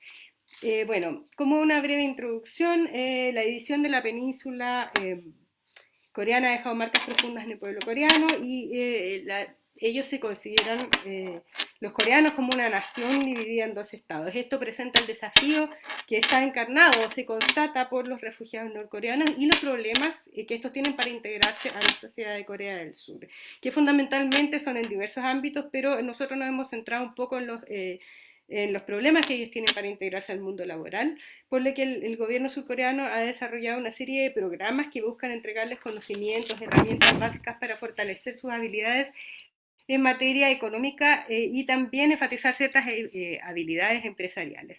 La pregunta que motiva nuestra investigación es: ¿qué rol juega el emprendimiento de los refugiados norcoreanos en la sociedad actual de Corea del Sur? Y consideramos que esta investigación es relevante porque determinar su nivel de inserción en la sociedad y analizar el papel que estos tienen en ella es relevante para planificar y desarrollar políticas públicas de unificación que sean, al final del día, exitosas y efectivas. Estamos desarrollando este trabajo con una metodología cualitativa de tipo documental, con enfoque mixto y alcance descriptivo. Nos centraremos específicamente en el fenómeno, el impacto del emprendimiento de los refugiados norcoreanos, así que seguimos el método del estudio de caso. Y el objetivo que tenemos principalmente es caracterizar a este grupo y sus emprendimientos a través de una revisión de distintas fuentes bibliográficas y el análisis de medios. Voy a pasar entonces ahora a la primera parte, que tiene que ver con la situación de la comunidad norcoreana y las políticas de para los desertores norcoreanos en Corea del Sur. Lo primero que a uno le llama la atención cuando empieza a estudiar esto es que existe una serie de terminología desde el discurso oficial para referirse a los desertores norcoreanos, y esta ha variado a lo largo del tiempo respecto a la cantidad de personas, y también han influido los motivos que justifican esta decisión de emigrar. Entonces, nosotros seguimos a Choi, que distingue, para comprender esto, 3 grandes periodos en el marco de las relaciones intercoreanas. El primero sería el periodo de Guerra Fría y competencia entre los regímenes, que va desde el año 1962 hasta el 93. Luego, el periodo posguerra fría y coexistencia intercoreana desde 1993 a 1997, seguido del periodo de la política de la Sunshine Policy, que, como hemos visto en las presentaciones anteriores, genera un acercamiento, y la época posterior a esto, que sería desde el año 1997 y la época que vino a continuación. Y este autor también distingue generalmente 2 abandonos. El primero tiene que ver con un abandono muy vinculado a la hambruna, que está fundamentalmente centrado en la segunda década de los años 90, y el segundo, tendría que ver con una búsqueda más relacionada con aumentar la prosperidad familiar y por motivos económicos, fundamentalmente. Entonces, distingue también esta evolución de la terminología oficial. Ustedes pueden ver ahí, primero se los llamaba Wisun-ya, que se entiende como enemigo que ha abandonado su posición beligerante y ha decidido reconocer al nuevo Estado. Luego viene Wonam Wisun-yong-sa, que es traducido como héroes que regresan al Estado, y esto se mantuvo más o menos así hasta la década de los 80, ya en el 90, como mencionamos, como consecuencia de la hambruna, también del fin de la Guerra Fría y de la muerte de Kim Il-sung, se generó una mayor migración hacia Corea del Sur. Entonces se acuñaron nuevos términos, como por ejemplo Wisung-hap-kong-dukpo, que se traduce como compatriota que regresa al Estado, y posteriormente con la implementación de la Sunshine Policy, Bukhan Taljunmin, que se entiende como residentes que han escapado de Corea del Norte, y finalmente Talbukja, que es lo que se emplea normalmente hoy, que nos denota o nos dice que se los entiende como compatriotas. Y bueno, respecto de la situación de los norcoreanos, podemos decir que han pasado a ser parte de una minoría. Esto fue así fundamentalmente desde la democratización de Corea del Sur en el año 1987, ya que antes el principal énfasis estaba puesto en un tema político y no se le daba mucha relevancia a las minorías, pero tras la democratización comienzan a emerger o a hacerse visibles las minorías, por ejemplo los migrantes de China, del sudeste asiático, y entre ellos también los desertores norcoreanos, que han sido cada vez más, de cierta manera, reconocidos, y esto les ha permitido articular sus demandas en torno a distintas formas de asociación, por ejemplo, las ONG, para participar activamente también como actores sociales y buscando instalar sus problemáticas que están vinculadas fundamentalmente con la visibilización de violaciones de los derechos humanos de Corea del Norte. ¿Y qué pasa entonces con la integración de los refugiados en Corea del Norte? Lo que podemos ver es que, en primer lugar, desde un ámbito ya más normativo, digamos, la Constitución en Corea del Sur reconoce la unidad territorial de la península, y esto implicaría un reconocimiento de los norcoreanos como ciudadanos, digamos, pero esto realmente no es tan así, porque existen distintos instrumentos, entre ellos, por ejemplo, el Acta de Protección y Apoyo para Asentamiento de Residentes que Escapan de Corea del Norte, que establece un estatuto jurídico específico particular para ellos, pero también un procedimiento para que ellos lleguen y se inserten en la sociedad de Corea del Sur. Efectivamente, al llegar a Corea del Sur deben someterse a un escrutinio muy intenso, de pasar por procesos de validación y educación para entregarles algunas herramientas básicas como para que se incorporen a la sociedad. Esta capacitación se realiza en el Centro de Apoyo al Asentamiento para Desertores de Corea del Norte, que se conoce tradicionalmente como Hanawon, donde se les entregan conceptos básicos, se les enseña historia, se les entrega conceptos de democracia, se les enseña sobre finanzas personales y se les explica el funcionamiento de la sociedad orientado a que ellos sean autosuficientes. Sin embargo, esto, sin entrar en mayores detalles, ha sido criticado por los desertores, tanto por la metodología que se emplea en el centro como por la profundidad de los cambios que se espera que ellos alcancen. Y podemos decir en términos también bastante generales que ellos tienen bastantes problemas de adaptación, por cuanto tienen muchas carencias económicas materiales, pero también psicológicas, lo que hace que al final del día terminen realizando trabajos muy precarios o mal remunerados. También es cierto que enfrentan prejuicios por la sociedad surcoreana, lo que los lleva a sentirse muchas veces invisibilizados o aislados, y que impide que se ajusten socialmente, y en los peores casos esto deriva en situaciones de marginalidad y desajuste en el plano económico y emocional. Entonces, ¿qué es lo que se ha dicho al respecto? Se ha dicho que para avanzar hacia una mayor integración social, algunos plantearían que sería necesario fomentar mayores espacios o más espacios para interacción entre surcoreanos y norcoreanos, con el fin de, por un lado, derribar los estereotipos, pero por otro lado también avanzar hacia un mayor intercambio cultural y económico recíproco. Ahora los dejo con Rodrigo, que va a hablar de la adaptación y el desarrollo económico inclusivo. Bernardita. Primero es importante mencionar que según la OCDE en el 2019 muestra que la desigualdad de ingresos ha llevado a un consenso mundial sobre la necesidad de un crecimiento económico inclusivo. De hecho, el índice Gini ha mostrado que esta desigualdad de ingresos en Corea del Sur es del 30,7 en el 2018. Además, la OCDE establece que este crecimiento económico inclusivo permite distribuir de manera justa en la sociedad para crear oportunidades para todos y derribar las barreras de polarización altamente desarrolladas con ingresos desiguales entre sus ciudadanos. Respecto a los emprendimientos y pymes en Corea del Sur, actualmente se clasifican las empresas según su número de empleados y por los ingresos anuales generados. Los emprendimientos se incluyen dentro de las pequeñas y medianas empresas, puesto que poseen ingresos anuales por ventas menores a 150.000 millones de won. En el 2015 hay 3.542.000 pymes en Corea. Esto según la fuente del Ministerio de Pymes y Startup. Siguiente página, por favor. Gracias. Tal como se muestra en esta imagen, el gran número de empresas son del tipo de microemprendimiento, con 3.063 millones de microempresas y 378.000 pequeñas empresas. Siguiente slide, por favor. Las pymes desempeñan un papel importante en la economía coreana y según las estadísticas muestran que el 87,9% dan el empleo total de trabajadores en Corea del Sur. Siguiente slide. La empleabilidad por tamaño de empresas, tal como se muestra en esta imagen, es de un 38%, otorgando a lo que es microemprendimiento, según todas las fuentes del Ministerio de Startup y Pymes de Corea del Sur. Siguiente. Gracias. Tal como mencionó Bernardita, la diferente preparación y experiencia que poseen los del sector norcoreanos en relación a los ciudadanos surcoreanos conlleva una fuerte motivación personal que los impulsa a emprender en sus propios negocios para alcanzar una mejor vida en Corea del Sur. Por ello, Korea Hanawon en el 2020 hizo un sinnúmero de evidencia estadística, la cual, tal como se puede ver aquí en la imagen, muestra que el 27,4% de los encuestados opta por creación de negocios startup. Siguiente. Pues, gracias.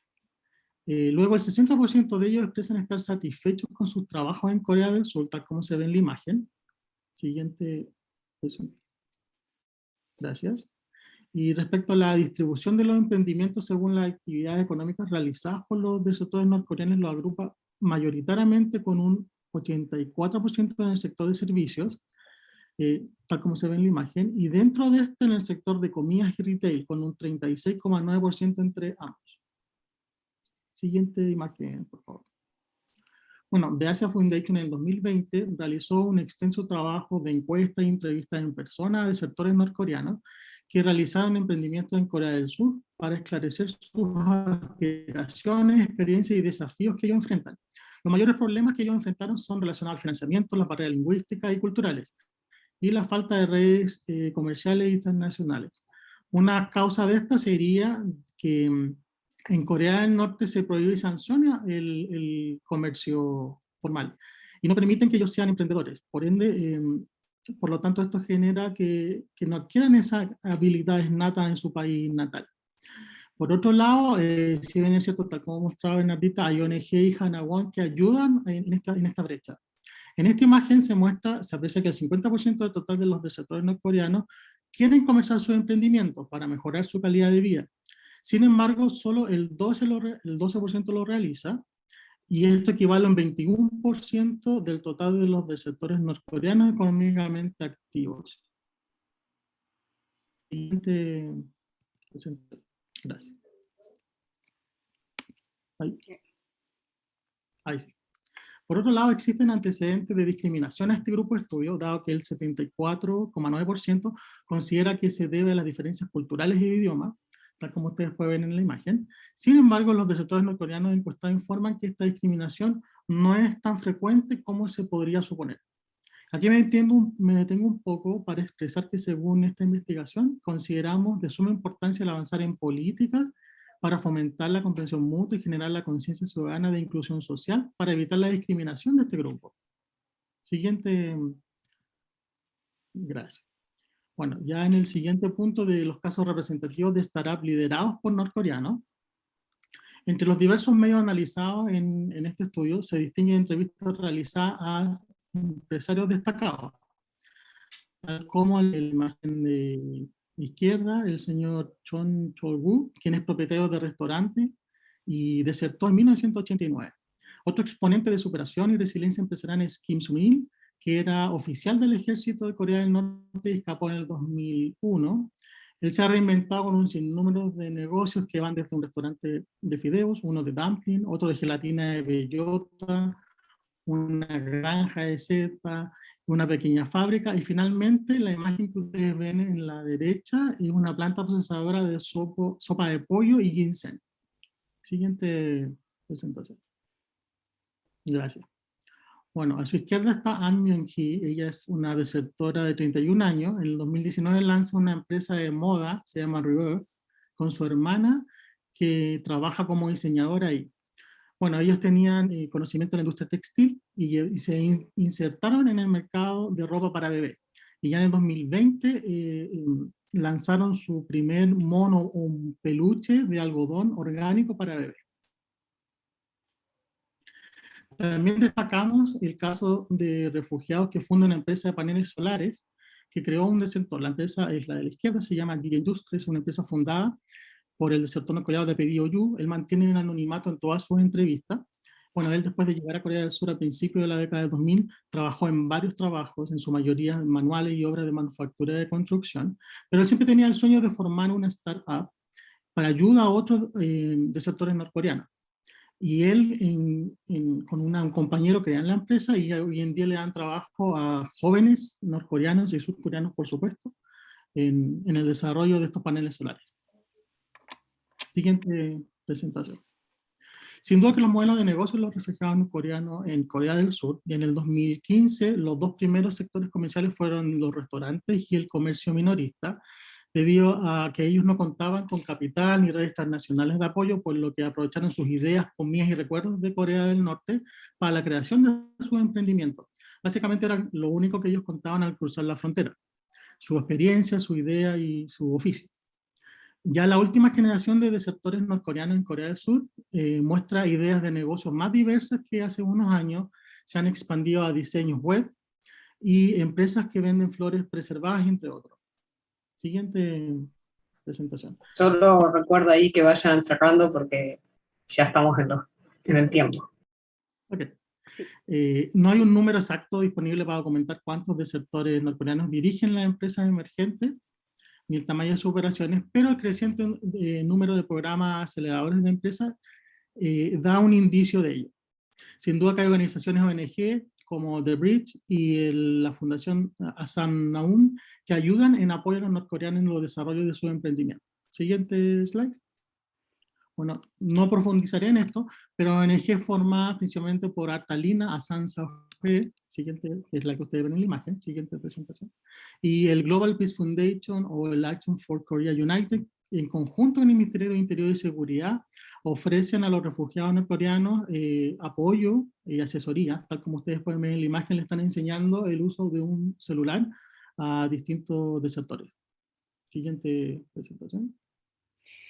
Bien, para cerrar con las conclusiones, 3 conclusiones de nuestra investigación. Primero, las características de este grupo y sus emprendimientos serían: en primer lugar, los emprendedores son personas resilientes que buscan utilizar como base los conocimientos previos que poseen y que pretenden innovar para llegar al mercado norcoreano o ayudar a las personas de Corea del Norte, y sus emprendimientos se relacionan siempre con asuntos de la vida diaria, ropa, comida, etc.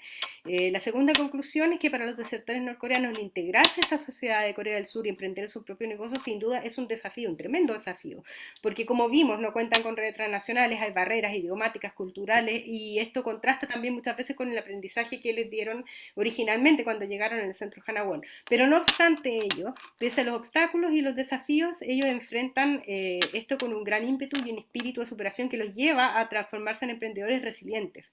Y los casos de emprendedores que nosotros les presentamos son muestra de que gracias justamente a esto se perfilan como expertos en distintos rubros del área de los servicios. Y en tercer lugar, lugar, la tercera conclusión sería que sostenemos que la promoción del emprendimiento norcoreano es un excelente ejemplo de inserción de los refugiados que ha mostrado algunos casos exitosos hasta ahora en una sociedad que es altamente competitiva y tecnologizada. Esta integración a través de modelos empresariales inclusivos enfocados en pymes promueve el desarrollo económico inclusive y permite también que se integren de manera más efectiva a la sociedad de Corea del Sur. Muchas gracias por su atención. Muchas gracias y bueno, vamos a abrir a preguntas. Veo que hay una sola pregunta para México en el chat y bueno, solo aprovecho para hacer una pequeña pregunta acá a quienes acaban de exponer, porque aparecía todo el tiempo lo del idioma y lo cual me parece un poco llamativo porque bueno, no debería haber una dificultad en el idioma, ¿no? Sería como pensar que pusieran como una traba, por ejemplo, la reciente migración en Argentina de Venezuela del idioma, porque bueno, siempre hay vocabularios distintos, etcétera. Y me acuerdo que hace mucho siempre, bueno, por ahí ellos ponían énfasis en esto, en el manejo del inglés, en Corea del Sur, y estas como requisitos a veces que no se usan, ¿no? Pero bueno, requisitos que a veces el mercado se los pide, los usen o no. Entonces ellos se explayaban un poco en esto del idioma, porque lo del idioma, más allá de las diferencias que sabemos que hay en ciertas como finales o palabras, pero bueno, el idioma es el mismo finalmente, y parece raro que lo vivan a eso como una discriminación. Así que los dejo contestar y vemos si alguien más va poniendo preguntas en el chat. Sí, un poco respondiendo a ello, claro, el idioma, si bien es cierto, ambos hablan coreano, pues Claro. ustedes se recuerdan de la división de la península, estamos hablando en el 53 a la fecha, hay una infinidad de modismos, una infinidad de dialectos, vale decir, y lo importante de ello es que como ellos mucho no manejan ese dialecto, como Korean English, no lo manejan mucho, por ende son detectados inmediatamente por la comunidad surcoreana como de sector norcoreano o por chino.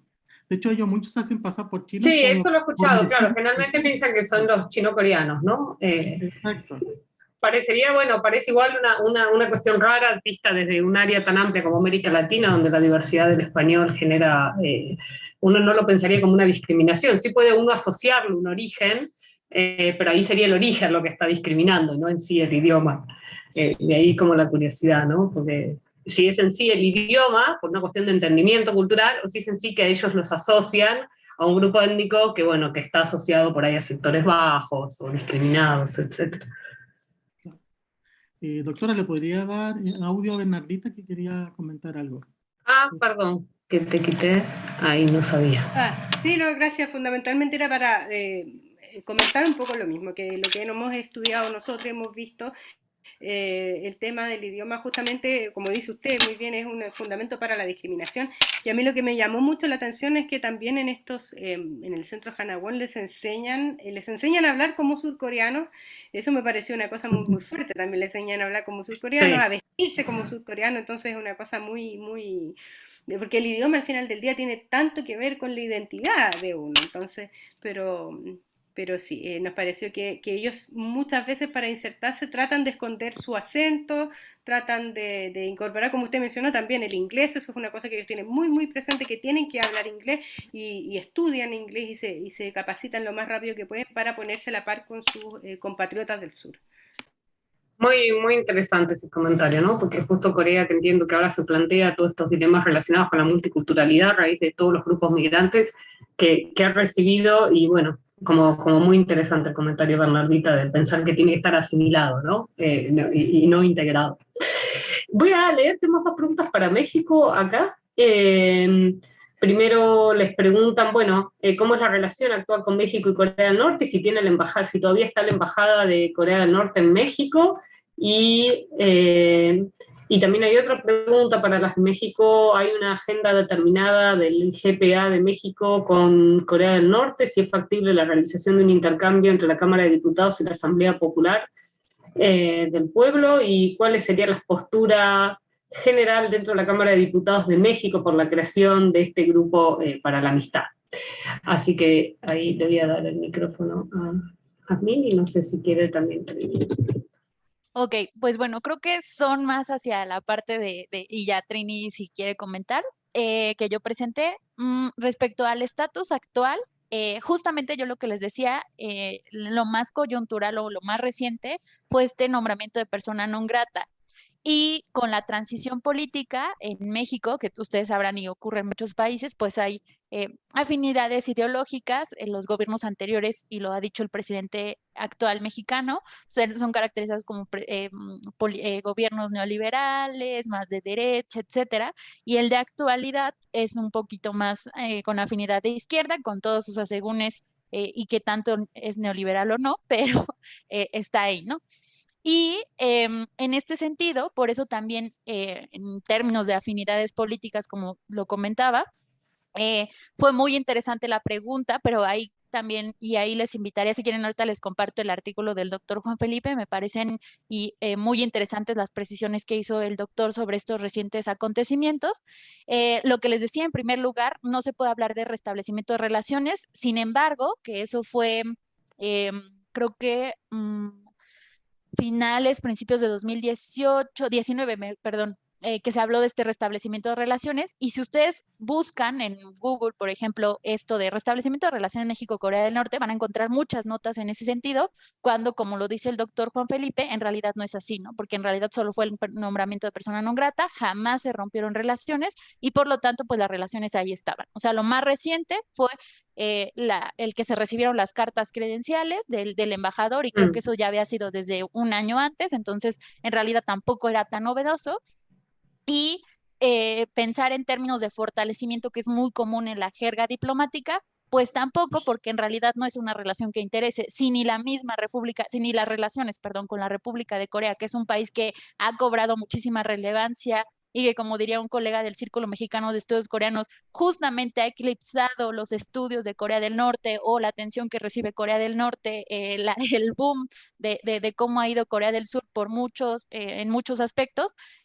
Si ni con este país tenemos muy buena relación o todavía, y también tiene ahí sus matices, y esa es la que he estudiado un poco más, pues imagínense qué les para a la relación de la República Popular Democrática de Corea.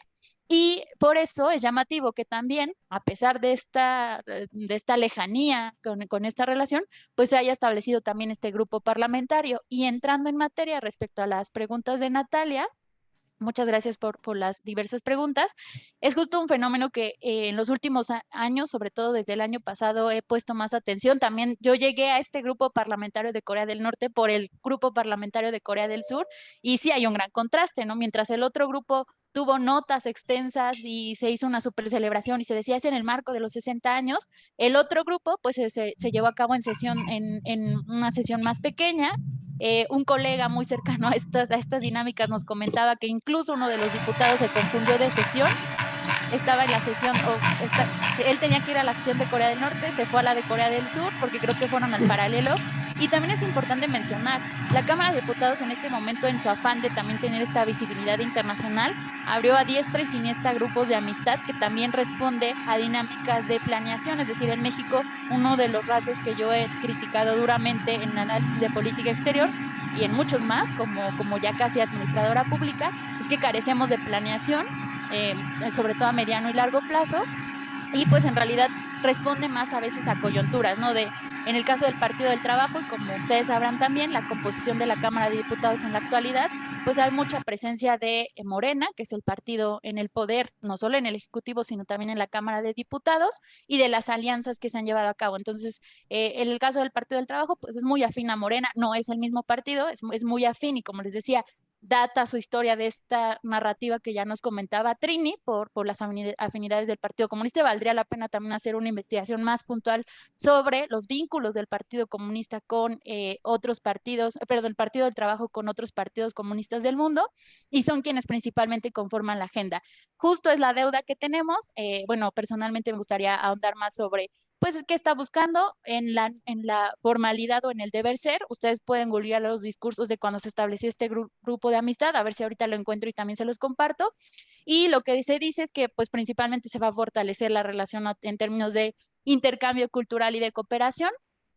Por ahí hay un acuerdo de cooperación cultural también muy interesante, que se enmarca en lo que nos comentaba nuestra colega que nos sucedió en las presentaciones, pues que al final también hay este interés, pero que no se compara, por ejemplo, con la presencia de la diplomacia cultural de Corea del Sur. Tanto es así que, por ejemplo, en el marco de los 60 años, en los próximos días, que va a iniciar uno de los festivales culturales más importantes de México, que es el Cervantino, pues el país es invitado, es Corea del Sur, y no se compara, pues no me imaginaría algún día una feria de libro o un festival internacional sobre Corea del Norte, pero sí es una deuda, y creo que más que deuda, y a lo mejor si yo no me da la vida para investigarlo, pues también es una interesante línea de investigación sobre las relaciones que México tiene con este país. Bueno, muchísimas gracias, y ahí de nuevo el agradecimiento que habla, pues yo también hablo muy rápido, así que la entiendo bien a Yasmín y nos permite ahí mantener bien los tiempos. No hay ninguna pregunta, solo un comentario de Miriam relacionado de nuevo hacia el trabajo de Bernardina y Rodrigo sobre la identidad, ¿no? Realmente no quieren dejar huella de la identidad norcoreana, ¿cierto? La adaptación es casi un adiestramiento que, bueno, es un comentario, entiendo, no una pregunta. No sé si alguien quiere preguntar, también pueden levantar la mano y les puedo levantar el micrófono. Sí, está perfecto que vaya rápido porque el tiempo siempre es tirano en este tipo de eventos. Si no tienen ninguna pregunta, les voy a agradecer a todos los expositores. Bueno, hay algunos agradecimientos. Les voy a agradecer a todos los expositores por la presentación, por el tiempo dedicado. Y sé que aparte de las diferencias horarias, no son tan sencillas. Para organizar la virtualidad nos da una ventaja enorme de poder organizar estas actividades y también que sea más fácil para los participantes y expositores estar presentes, pero también después tenemos la tiranía del tiempo, que bueno, el evento se tiene que adaptar al horario de los organizadores, es decir, de acá de Argentina, y puede ser que sea más o menos fácil de coordinar para ustedes dependiendo de dónde están y sus agendas. Así que muchas gracias a todos, muy interesante. Todas estas nuevas líneas que se están trabajando sobre Corea del Norte, que como decía al principio cuando habló Camilo, ¿no? Para los que hacíamos mucho tiempo que estábamos en este mundo de los estudios coreanos, es una gran novedad. Yo, que casi durante toda la primera década de formación me cansé de escuchar sobre Corea del Sur, y los estudios de Corea nunca abarcaban Corea del Norte en ningún aspecto, y bueno, es interesante que podamos ampliar un poco la mirada del campo de estudio, y con muchos más datos también que tenemos, como en el caso de Bernardino y Rodrigo, la presencia de los actores también ha cambiado mucho las posibilidades también de estudio sobre Corea del Norte, pero también temas olvidados, ¿no? Uno escucha que de golpe con ciertos países de América Latina había vínculos de larga data y tampoco aparecían en ninguno de los congresos, y bueno, así que me alegro mucho por todas estas presentaciones. Recuerden que está el libro de Eduardo Murillo, muy interesante, que lo tienen disponible en la editorial.